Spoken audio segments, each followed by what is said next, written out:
Hello everyone, welcome to genius IAS. और आज के कंसेप्ट लेक्चर में हम मैप देखेंगे, वर्ल्ड मैप। तो वर्ल्ड मैप में सबसे पहले जो आपको इन्फॉर्मेशन पता होनी चाहिए वो ये है कि हमारे पास टोटल 7 कॉन्टिनेंट है। We have 7 continent. कौन कौन से 7 कॉन्टिनेंट है? सबसे पहला हम मान लेते हैं यूनाइटेड स्टेट ऑफ अमेरिका को, this is number 1। Then South America, this is second. Then this is third, Africa. Then fourth, Europe, ये है यूरोप। एक्चुअल में अगर आप देखोगे तो यूरोप यहां तक होगा अराउंड, ठीक है। तो ये हो गया फोर्थ हमारा यूरोप। देन फिफ्थ हो गया एशिया, ठीक है।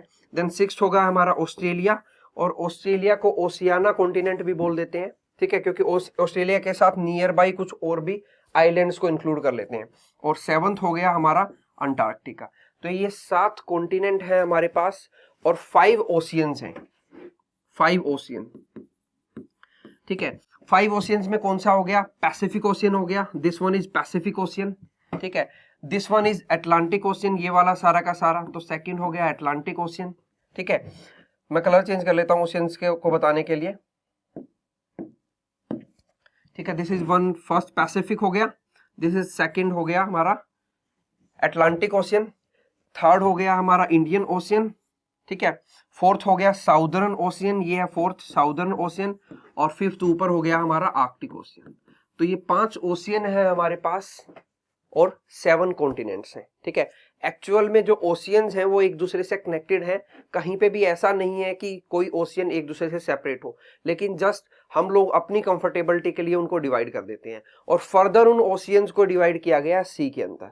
तो आगे देखते हैं, अब हम इन एक एक कॉन्टिनेंट्स को डिटेल में देखेंगे। सबसे पहले हम लोग देखते हैं नॉर्थ अमेरिका से, स्टार्ट करते हैं नॉर्थ अमेरिका से। नॉर्थ अमेरिका कॉन्टिनेंट जो है इसको देखते हैं एक बार डिटेल के अंदर। ये आ गया हमारा north America. North America continent के बारे में आपको सबसे पहले इंफॉर्मेशन तो ये पता होनी चाहिए कि नॉर्थ अमेरिका कॉन्टिनेंट में 3 ही कंट्रीज है।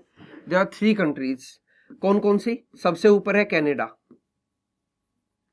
देन उसके बाद है यूएसए, और सबसे नीचे है मैक्सिको। तो नॉर्थ अमेरिका कॉन्टिनेंट के अंदर 3 कंट्रीज हैं।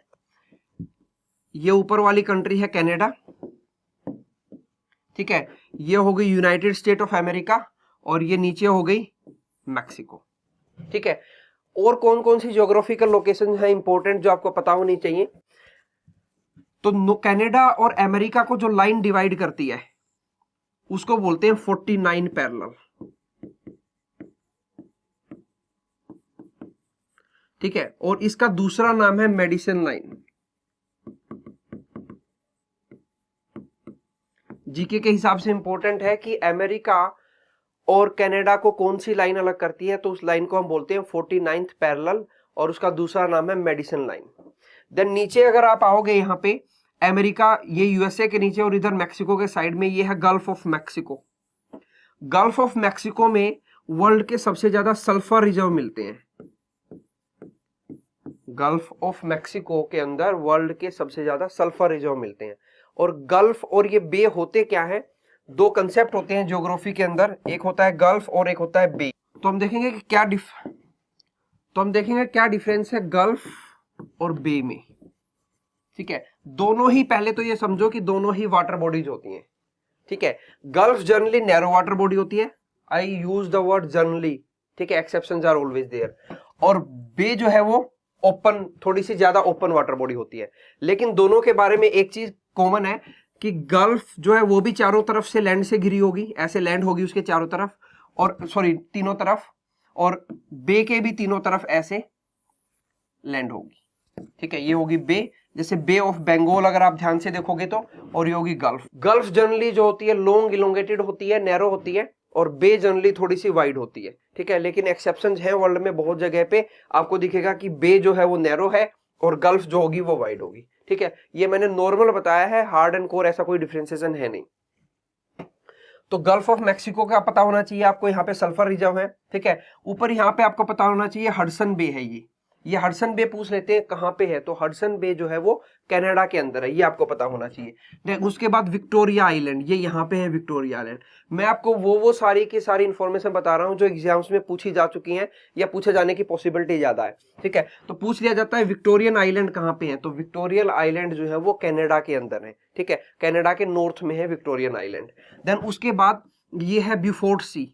बिफोर्ड सी की लोकेशन आपको पता होनी चाहिए कि बिफोर्ड सी कहाँ पे है। बिफोर्ड सी जो है वो आर्कटिक ओशियन का पार्ट है। मैंने आपको बताया था कि वर्ल्ड में एक ही वाटर बॉडी है, उस एक वाटर बॉडी को 5 ओशियंस में डिवाइड कर दिया गया है, और उसके बाद फर्दर हम ह्यूमंस ने अपनी कंफर्टेबिलिटी के लिए उनको सी में डिवाइड कर दिया है और फर्दर, ठीक है। तो Beaufort Sea is a part of Arctic Ocean. Then उसके बाद आपको ये इंपॉर्टेंट लोकेशन पता होनी चाहिए, ये अलास्का है, ठीक है। ये ऊपर कनाडा है सारा का सारा, लेकिन कनाडा का ये वाला पार्ट जिसको आप बोल सकते हो एक तरह से नॉर्थ वेस्ट पार्ट, ये अलास्का है। और अलास्का जो है वो पहले रसिया का हिस्सा हुआ करता था, लेकिन एक टाइम पे यूएसए ने इसको बाई कर लिया था, तो अब अलास्का फिलहाल जो है वो यूएसए का हिस्सा है, यूनाइटेड स्टेट ऑफ अमेरिका का, ठीक है। तो इस कंसेप्ट लेक्चर में हम इतना ही करेंगे, ये इन्फॉर्मेशन आप ध्यान रखना। इस सीरीज को हम कंटिन्यू करेंगे जहां पे हम बाकी कॉन्टिनेंट्स के बारे में और डीप देखेंगे और इस कॉन्टिनेंट के बारे में भी और एक्स्ट्रा इन्फॉर्मेशन देखेंगे, ठीक है। हमारी सीरीज अगर आपको पसंद आ रही है तो आप हमारे चैनल को सब्सक्राइब कर लीजिए, लाइक कीजिए, शेयर कीजिए, और अगर आपका कोई क्वेरी है, कोई सजेशन है तो आप हमें कमेंट बॉक्स में लिख के बता सकते हैं। Thank you.